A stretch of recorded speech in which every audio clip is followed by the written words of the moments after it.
मित्र नमस्कार. आज आपल्यासोबत आहेत अनिल माडी सर. अनिल माडी सरांचा प्रवास आपल्या सगळ्यांसाठी खूप संघर्षमय मित्र. खरं तर आपलं जे स्पर्धा परीक्षेचा अभ्यासाचं सुरुवातीचं वय असतं 18, 19, 20व्या वर्षी आपण अभ्यास सुरुवात करतो. तर सरांचं तसं नाही आहे. Sir army retired. सरांनी 15-17 वर्ष आर्मीत ड्युटी केलेली आहे. सर किती वर्ष? 17 वर्ष सर्व्हिस करून अभ्यासाला लागलेत मित्र. जवळपास 38-39व्या वर्षी अभ्यासाला लागले. आपण जे बऱ्याच 40व्या वर्षी अभ्यासाला लागतात आणि आपण त्या बऱ्याचदा बोलतो ना, सर गॅप पडला, लहानपणी गणित शिकवलं नाही, मध्येच कोरोना आला, तर आपण असं निमित्त करतो मित्र. असं सगळ्या प्रकारच्या निमित्त करणाऱ्यांसाठी खराब करणारा व्हिडिओ आहे. सरांनी 40व्या वर्षी अभ्यासाला सुरुवात करून पहिल्यांदा 4-6 महिन्यात पोलीस परीक्षा, पोलीसची त्यांना पद काढलं.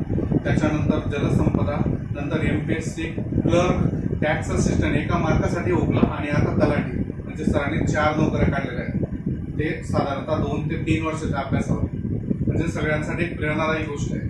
म्हणजे 40व्या वर्षी अभ्यासाला सुरुवात करून सुद्धा आपण 4 परीक्षा पास करू शकतो. ही फार मोठी गोष्ट आहे. तेव्हा 10वी-12वी नंतरच्या शिक्षणानंतर लगेच ते आर्मीत जॉईन झालेलं होते. म्हणजे अभ्यासाशी काही संबंध नाही, पूर्ण गॅप पडलेला. त्याच्यात इतिहास, भूगोल, विज्ञान यांचा अभ्यासाशी अजून मूळ संपर्क नाही. तरी सुद्धा सरांनी एक मोठं यश संपादन केलेलं आहे.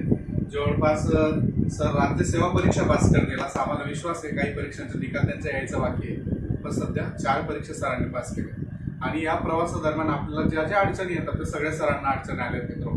भरपूरदा असं होतं की आपल्याला एखादी अडचण आली तर तेच फक्त माझ्याशी असं होतंय, माझ्याशी जेवढं वाईट होतंय, मलाच एवढं नुकसान होतंय असं आपल्याला वाटतं. पण तसं नाही आहे. अशा सगळ्या प्रत्येकाच्या जीवनात वेगवेगळ्या प्रकारचे प्रॉब्लेम्स येत असतात. पण थांबायचं नाही, कंटिन्यू सराव करत राहायचा, कंटिन्यू अभ्यास करत राहायचा. या गोष्टीवर जर आपण विश्वास ठेवला, स्वतःवर विश्वास ठेवला, तर आपण यशस्वी होऊ शकतो. हे सरांच्या सगळ्या प्रवासातून आपल्याला दिसतं. सर नवीन अभ्यास करताना विद्यार्थ्यांना काय सांगायचं? सांगितलं कोणीतरी गाईडलाईन पाहिजे, एक गुरु पाहिजे.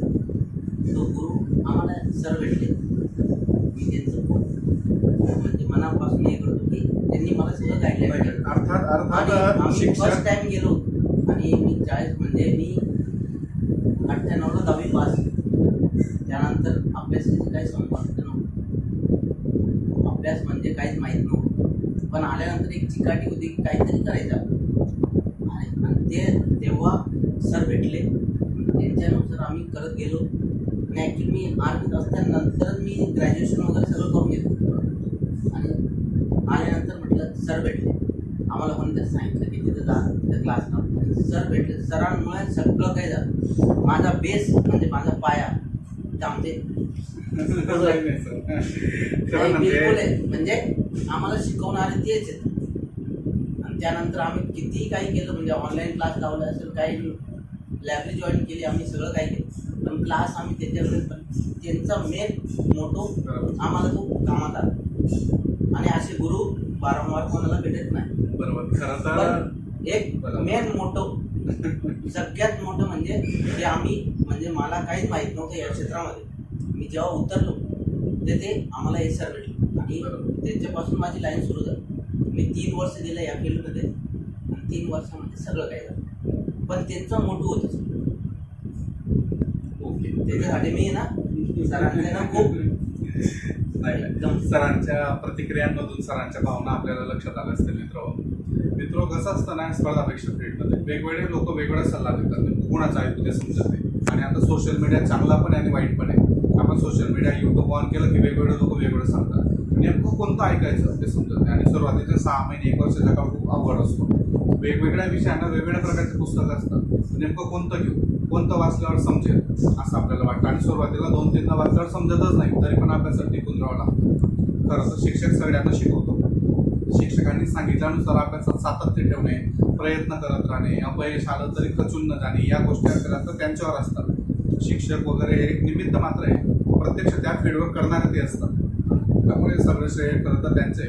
त्यांनी खूप मेहनत घेतली म्हणून त्यांना फळ मिळालं. आणि भविष्यात प्रॉब्लेम आला तुम्ही सरांची गाईडलाईन घेत होतो. नक्की संपर्कात घेतो. तेच तर खूपच आनंद होतोय मित्र. ते जेव्हा एखादा व्यक्ती आपल्या समोर सुरुवात करतो आणि त्यानंतर या स्तरापर्यंत पोहोचतात, ते पास होतात, त्यांचा सत्कार आपण करतो. खूप आनंददायी गोष्ट आहे. तो एकदा अनुभव घेतला तर तेव्हाच समजतं की याच्यात सगळा खरा आनंद कशाला आहे. तर सगळ्यांना पुढच्या आयुष्यासाठी खूप खूप शुभेच्छा. आपल्यालाही शुभेच्छा. धन्यवाद.